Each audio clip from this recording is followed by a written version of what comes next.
The woman speaks to the man who has employed her son. Is this really the title of a poem? What have I gotten myself into? We'll get back to the title later, but for now I'll give you a quick summary of what the poem is about. Then I'll read the poem. Finally, I'll go into a deep line-by-line analysis. A woman experiences morning sickness and realizes that she's pregnant.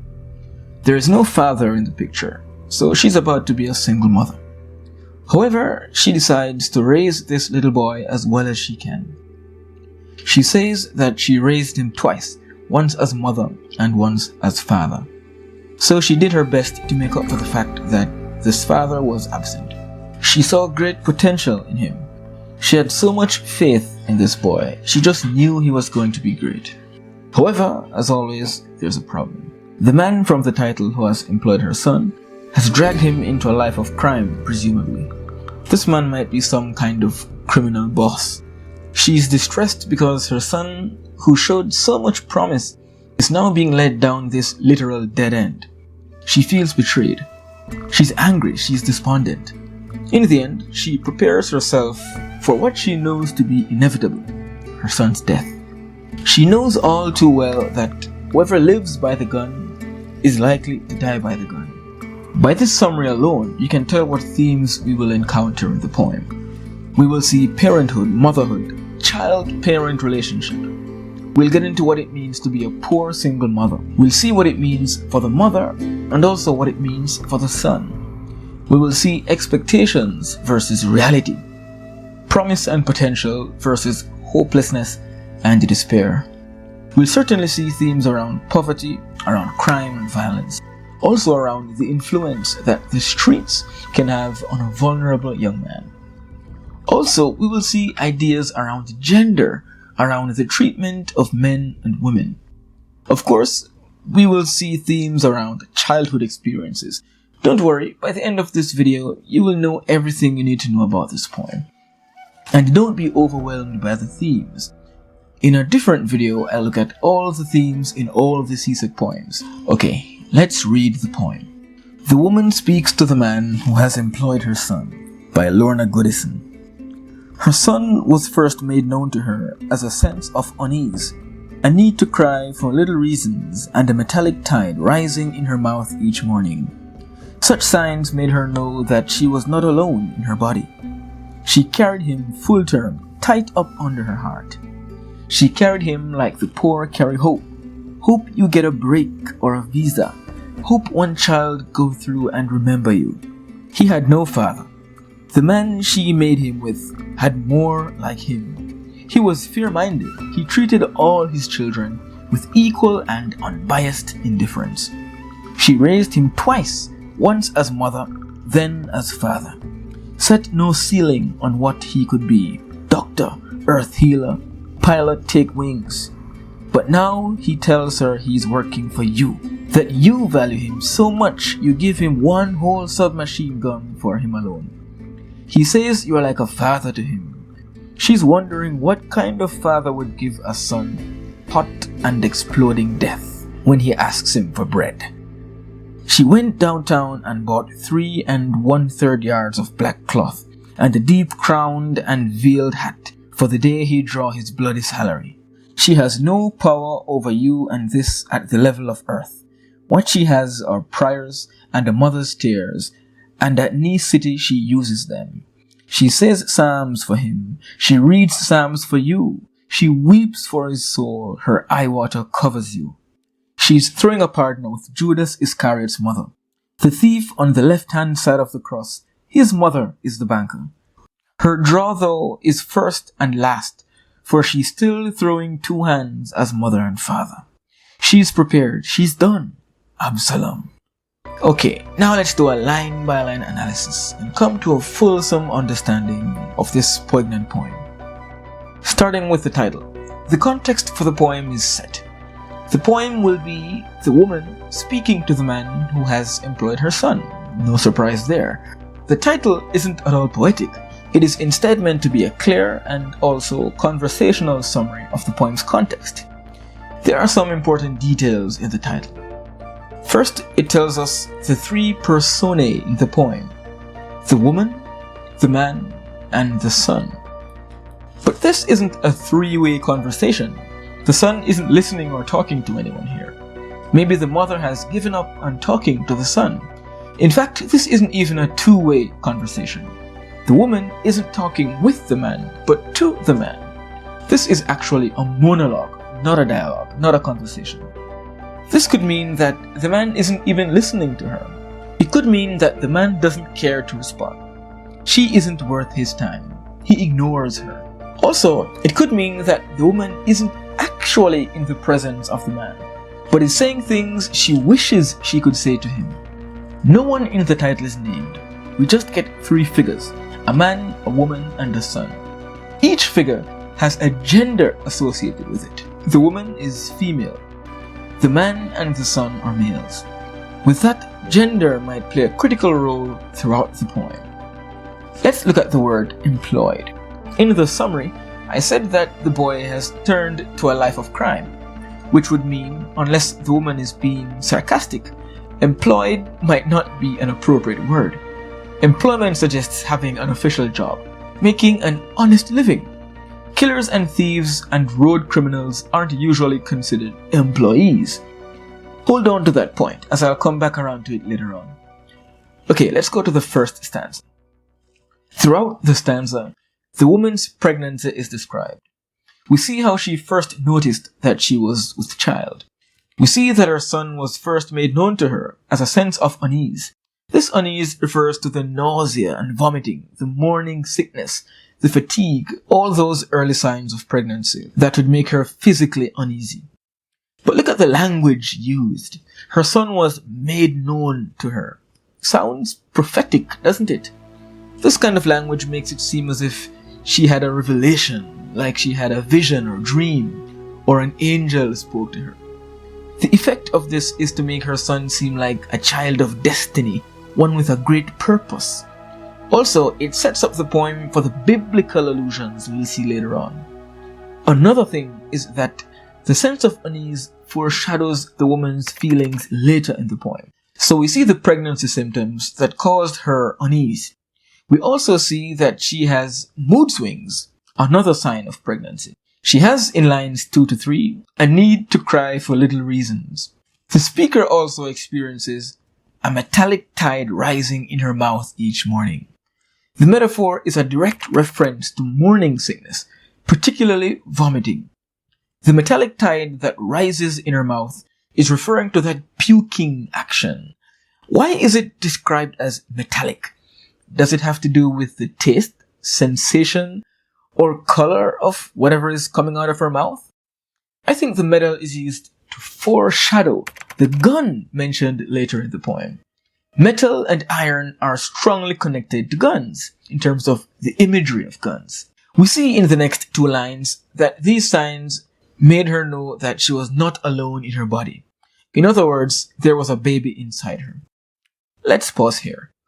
We realize that she knew she was pregnant only because of the symptoms. This means this is probably an unplanned pregnancy. This could suggest that the woman is irresponsible or careless. She didn't use contraceptives. To make matters worse, she got pregnant by a deadbeat man, as we'll see later. A man who she knows is a deadbeat because, as we'll see soon enough, he has other children that he doesn't take care of. Anyhow, look at the language in "she was not alone in her body." We get the sense that before the pregnancy, she felt alone, lonely. This baby will now keep her company and bring her a sense of fulfillment. In the last lines of the stanza, we see that she carried the baby full term, tight up under her heart. Carrying the baby full term means she had the baby. She did not get an abortion. It also means that the baby wasn't born premature. This is a healthy baby boy, we see. She carries him tight up under her heart. This is a metaphor. It means she really loved him. He was close to her heart, both literally and metaphorically. Let's jump to the next stanza. She carried him like the poor carry hope. Look at that simile. I recently analyzed a poem that talks about this. When you are poor, when you have nothing, hope is important to you, precious to you. When you have nothing, all you can do is hope. And so just as the poor cling to hope tightly, this is how she carries the baby. She had no intention of letting him go. She never even considered getting an abortion or giving him up for adoption. This baby was so precious to her. Then we have an explanation of that previously mentioned hope. Hope you get a break or a visa.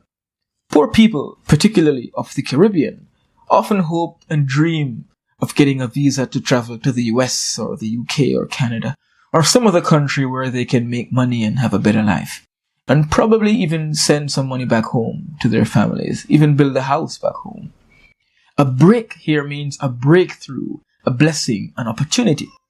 Even though the poem is describing the type of hope that poor people carry, it might also be describing the hope that this woman carries. Maybe now that she's pregnant, she wants to travel to a better place so she can take care of her child. We see another aspect of the hope that poor people carry.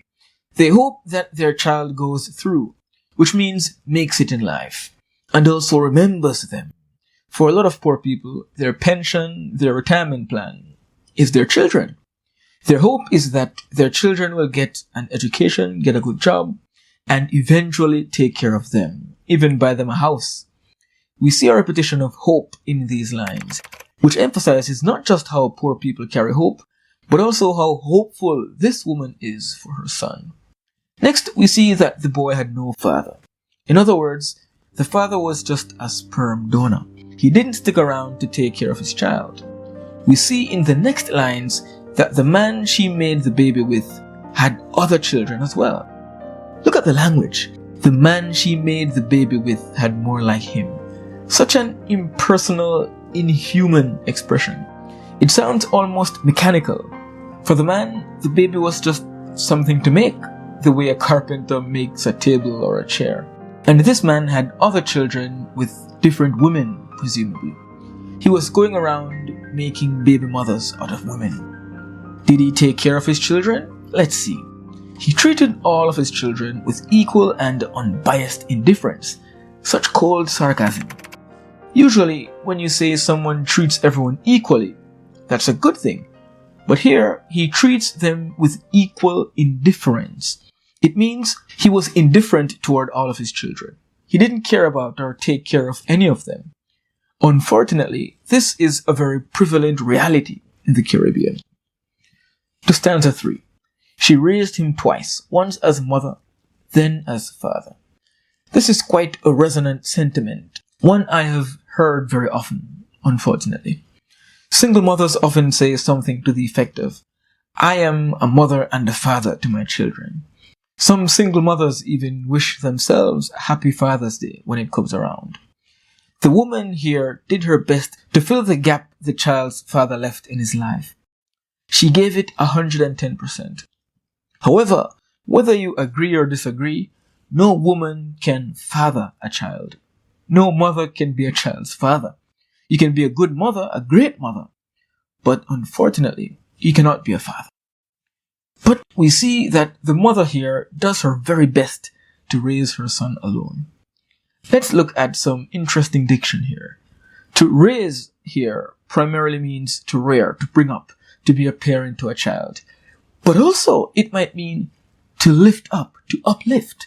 She's trying to lift him out of poverty, raise him up to his full potential.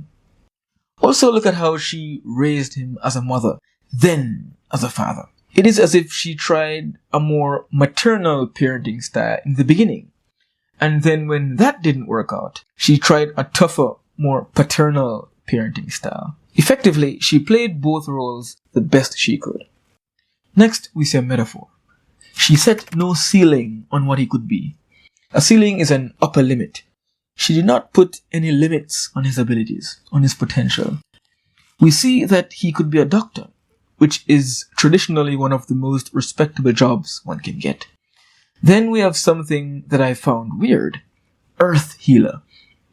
I think she's saying he could be such a great doctor that he could heal the world. This would be a hyperbole.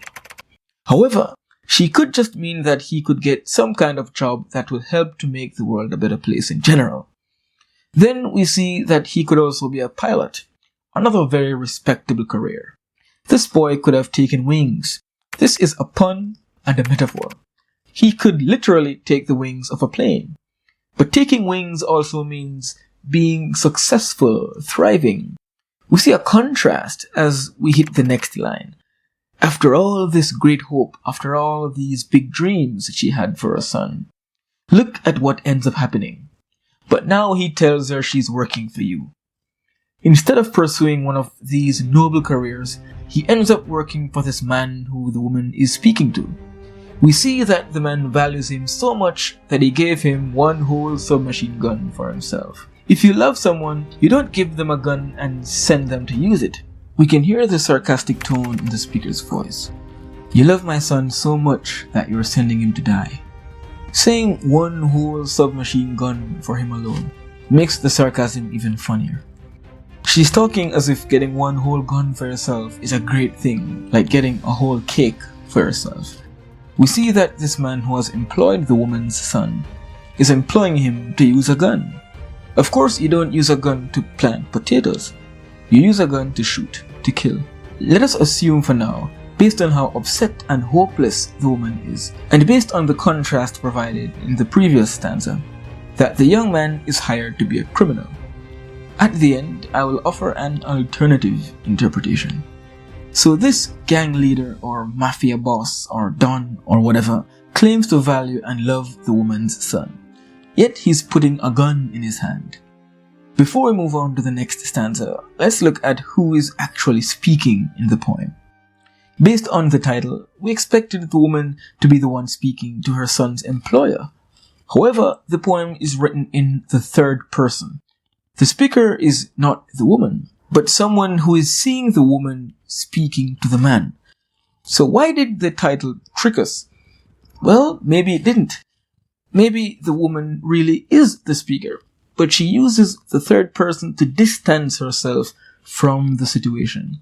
It is too painful to talk about in the first person and say, I went through this, my son did this, this man did this to me. It's similar to how some persons might share an embarrassing personal experience, but instead of admitting that it happened to them, they say, I know someone who this happened to. My friend did this, and that happened to my friend. They distance themselves from the experience, from the event. Another possibility is that the third person is used because the woman in the poem is not a specific woman, but rather a non-specific mother, a universal mother, one that represents all the mothers in this situation. So this story is really the story of not one mother and one son, but many mothers and many sons. The story is an illustration, an allegory for the problem it discusses. Back to the story. We see in the next stanza that the boy has actually grown attached to his employer. The boy says that the employer is like a father to him. We see that even though the mother claimed to have been both mother and father to the boy, it turns out that that was an impossibility. The boy still seeks out a father figure. He needs someone he can emulate, he can look up to. He needs that father figure to say, son, I'm proud of you. As hard as the woman tried, she simply could not fill that void. This speaks to a deep issue with single parenting, which more often than not falls on mothers. A boy needs his father. The boy didn't have a father at home, and so he was susceptible to this employer. We can imagine that his employer preys on many fatherless boys. Today, many young men who grew up in single-parent homes in the Caribbean turn out great. They get a good education, follow their dreams, and they end up becoming model citizens. However, it is no secret that not having a father puts a child, particularly a boy, at much greater risk of getting involved in crime and social deviance. Some young men turn to rappers and dance hall artists to fill that father gap. Others turn to older men in the community who are willing to recruit them into gangs. Some turn to criminal uncles and cousins to fill that void. Some, luckily, find positive male role models to look up to. We see that the woman is wondering what kind of father would give his son a hot and exploding death when he asks for bread. We have here a rhetorical question, a metaphor, and a biblical allusion. The hot and exploding death refers to death due to gun violence. The speaker wants us to reflect on how cruel this man is for giving her son this kind of death, for essentially killing her son. So where's the biblical allusion in all this? Turn your Bibles to Matthew 7:9. Jesus asks, "Who is there among you who, if his son asks him for bread, will give him a stone?" Jesus is saying, even you who are men know how to take care of your children, so you can rest assured that your heavenly Father knows how to take care of you. So the woman in the poem is saying that this man is no father at all to her son. Instead of taking care of him like he says he does, he gives him a stone, or in this case, a gun. The bread here symbolizes food, money. The boy works for the man to get money to take care of himself and probably even his mother. But its ultimate salary, as we see by the end of the stanza, is death. Look at what she does here. She goes downtown and buys black cloth and a veiled hat for the day her son draws his bloody salary. Drawing the bloody salary is both pun and metaphor. It's a metaphor for death. The bloody salary is death. The word draw here is actually very clever. Someone can draw blood, which means to injure or kill something or someone, or most literally, to make someone or something bleed. Also, someone can go to a bank or ATM to draw or withdraw their salary. The woman buys the black cloth and veiled hat to wear at her son's funeral. She's preparing for his death. She knows that based on the path he's on, he will soon be killed in the streets. She's so sure of this that she's already preparing for his funeral. By the way, fun fact, black often symbolizes death in literature, and 3 is often regarded as an unlucky number. Another fun fact, the deep crown here might be another biblical allusion, alluding to the crown of thorns placed on Jesus' head as he was crucified.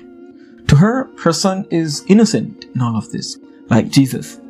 It is the employer, like the devil, who is at fault. This also represents an attitude that some mothers of criminals have. Everyone is to blame except their son. It is the system's fault, the government's fault, the absent father's fault, etc. Okay, back to the poem. I'll speed through the last 2 stanzas.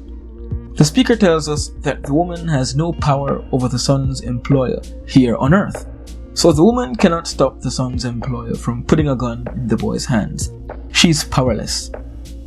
However, the woman has the power of prayer and tears. Necessity here is a clear metaphor that refers to praying. She often kneels before God and prays and cries out for God to protect her son, to take him off this perilous path. We see that the woman is very religious. Maybe she has no option left but to turn to God for help. We see that she reads Psalms for the boy. She also reads Psalms for the employer. Maybe she wants God to touch the employer's heart so he will stop influencing her son to live a criminal life. Or maybe she wants God to strike him down with lightning. In the second to last stanza, we see that while the woman doesn't own a gun and can't go up against this gangster physically, she can engage in spiritual warfare. Now we are seeing the themes of spirituality, religion, God versus man. The woman, even as she prays, weeps for her son's soul. It is not just his life that is in jeopardy, but also his soul. This boy will not only die at a young age due to crime, but will also be judged by God for his sins. His soul, not just his life, is in danger. Then we see that the mother's eye water, the mother's tears, covers the gangster. This is a metaphor. This might mean her tears will be like a curse or a weapon against this man.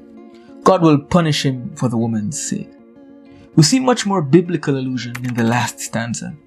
The mother is throwing a partner with Judas's mother. Who is the banker of this partner? Who is in charge? The mother of the thief on the cross, who was crucified alongside Jesus. Let's break this down quickly. A partner is a group-based saving scheme that is popular in the Caribbean, usually among poor people, usually among poor women who can't just walk into a bank and take out a loan. Here, the boy's mother is in a partner with the mother of two infamous criminals from the Bible, Judas, who betrayed Christ, and the thief on the cross. So she's in the same class as these women. This means her son is as much of a criminal as Judas and this thief.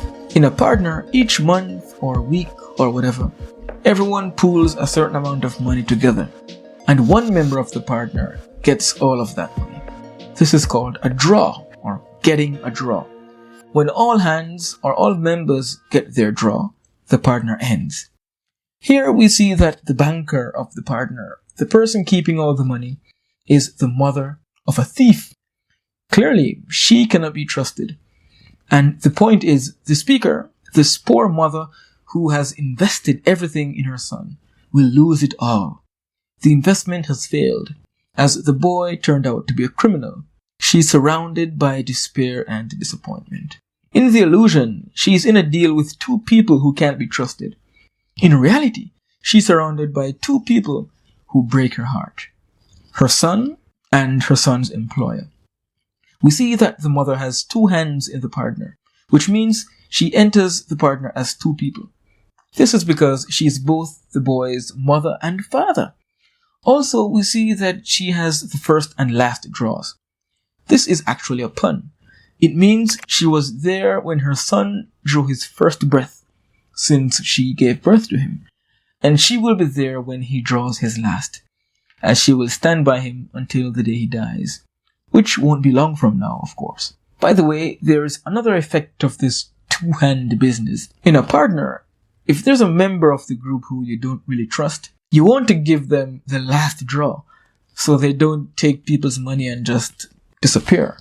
Here, the woman has two hands, one as the mother and one as the father.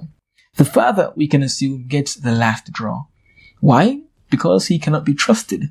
He cannot be depended on. We can see that he did not do his part in the boy's life. By the way, in throwing two hands, we get a clever imagery of a woman who is physically fighting, struggling, throwing hands, as it were. She's still battling, spiritually speaking, to save her son's life, her son's soul. However, by the time we get to the end, we see a tone of acceptance. She's done fighting, done hoping, done praying. She has prepared for her son's death. At the end of the prayer, instead of saying Amen, she says Absalom.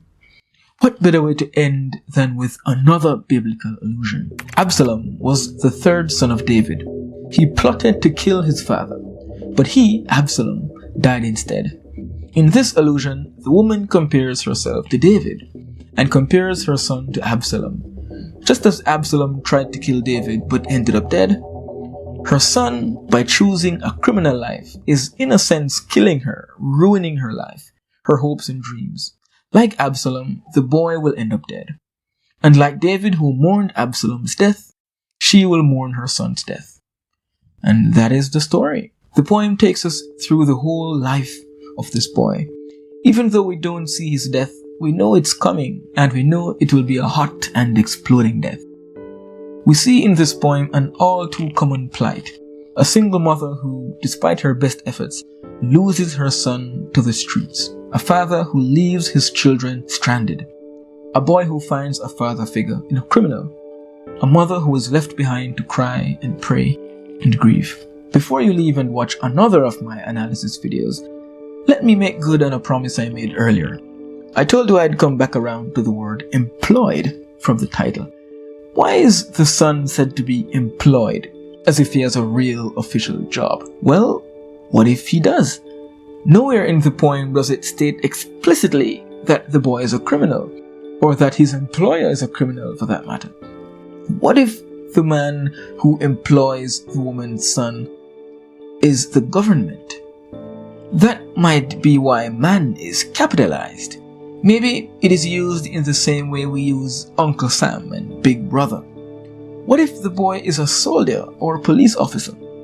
I won't go deeply into this interpretation, but it's an interesting idea, you might admit, and one that can very well be justified by the diction in the poem.